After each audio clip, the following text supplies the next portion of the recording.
So I want to start this video by addressing the most common piece of criticism I get whenever I make videos about Velma. Stop.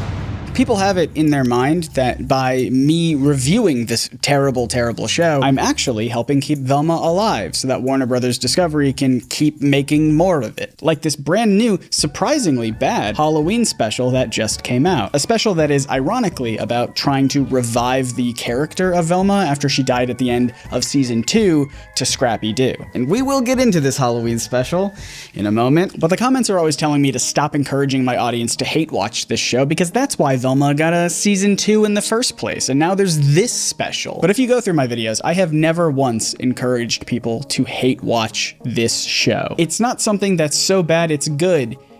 It's just bad. And mostly boring. And you want to know how I know that I'm not encouraging anyone in my audience to hate watch Velma? Because every time that I post about there being a new Velma season or a special or anything like that, my own audience, my viewers, respond in total surprise, having had no idea that there was ever going to be any new Velma. In fact, as I was editing this video, Velma was officially canceled by Warner Brothers Discovery, and what's funny is that it seems like most people aren't even aware of this Halloween special's existence, because they seem to think that the series ended with the season 2 finale.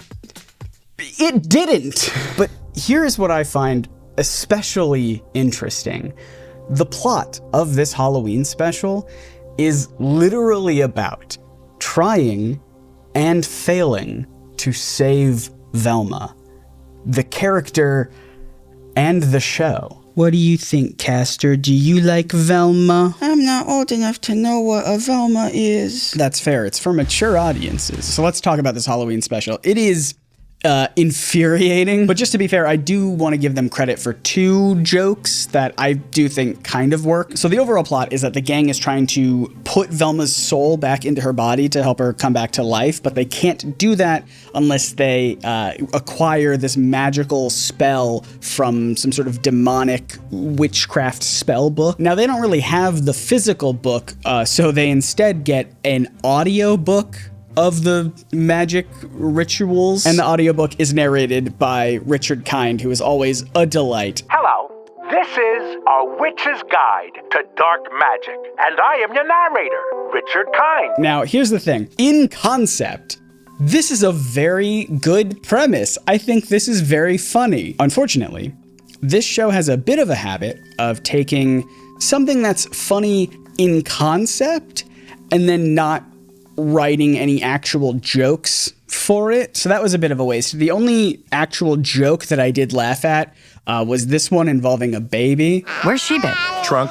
I don't know. It's simple and mercifully short. I think that's the biggest thing for me. Most jokes in this show just tend to go on and just overstay their welcome by days. For example, even though I like the concept of the audio spell book, they have this bit where they just have Richard Kind reading chapter names for so long. God, this show's writing is just disappointing at every turn. And even though it sounds like I'm complaining, this was the section of my video where I was complimenting the show. And that section ends now. Let's talk briefly about the plot of the Halloween special. Like I mentioned, it revolves around Velma being dead and the remainder of the gang trying to face their fears as a part of the ritual to help bring her back to life. Norval's biggest fear is hurting someone that he cares about. Fred's biggest fear is getting a job, like having to work for a living. And Daphne's biggest fear is just sort of like FOMO in general, because they keep forgetting to give one of the best characters in the Scooby-Doo franchise any kind of discerning personality trait. How do they keep doing this? And guess what Velma's biggest fear is? Because it is a metaphor too delicious not to chew into. We'll come back to it, but write your best guess in the comments and then edit your comment in a minute or so when I tell you what the answer is. But then also make a note at the bottom of the comment that says you're only editing it to say that you were right the first time. That way no one's going to question why it has like the parentheses edit thing over it. Is this engagement farming? So it's not important, but there is a minor mystery in this episode revolving around the Black Knight ghost.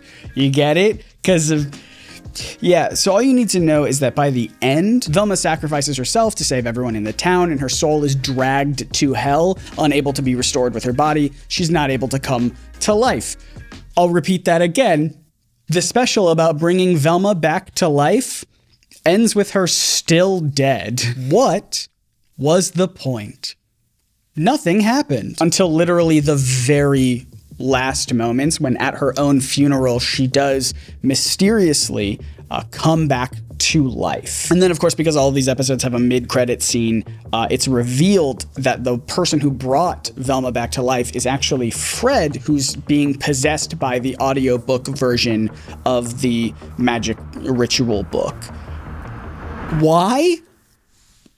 I don't know. You don't know. No one knows. The writers don't know, probably. They decided to end on a nonsensical cliffhanger instead of providing any kind of substantial and tasteful closure for this storyline. And it's just so pointless. So of course this raises the question, are we even going to get a third season of Velma? As it turns out, no.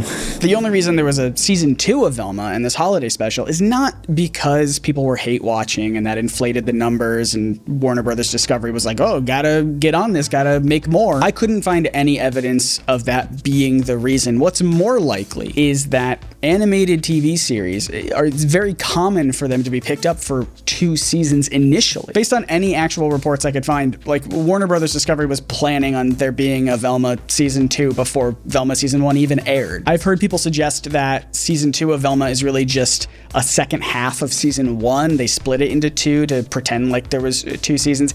I haven't found evidence of that either, but again, it's not because of the hate watching. Like, yes, the pilot episode of Velma is quoted as being the most viewed animated series debut ever on HBO, but if you think that viewership continued all the way through season 2, you'd think that David Zaslav would be talking about it, you know? He's not exactly swimming in W's right now. If Velma's numbers were still doing good, Warner Brothers Discovery would still be talking about it. But they're not. I promise you. No one is paying attention to this show except for the people who actually like it. And they do exist. Outside of them, however, most people care so little about Velma that they've forgotten about it. Constantly surprised every time there's an announcement of something new, some new Velma content. Have you figured out what Velma's greatest fear is yet? It's being forgotten, which is ironic for a series that is destined to be deleted from Max's content library as soon as people stop caring entirely. You know, I started making videos about Velma because I wanted there to be a positive voice in this space. You know, this show has been a magnet for reactionary takes since its inception, and I didn't want to leave the conversation solely to those who attack it from a bigoted stance. But just search for people making videos about this Halloween special, and you're lucky to find 1 or 2 compared to the hundreds from the first season. No one was hate watching this show. Barely anyone was aware of its continued existence. And now, it's canceled. Velma is dead. The fact that this Halloween special exists at all feels like there's a lot of effort being put into reviving something that, frankly, should remain in its grave. In that way, the plot of the special was almost a perfect meta-analysis of the show itself, although I don't think I'd go so far as to give the writers any credit for it. There's no way they meant it intentionally. If they did, Velma would have just stayed dead.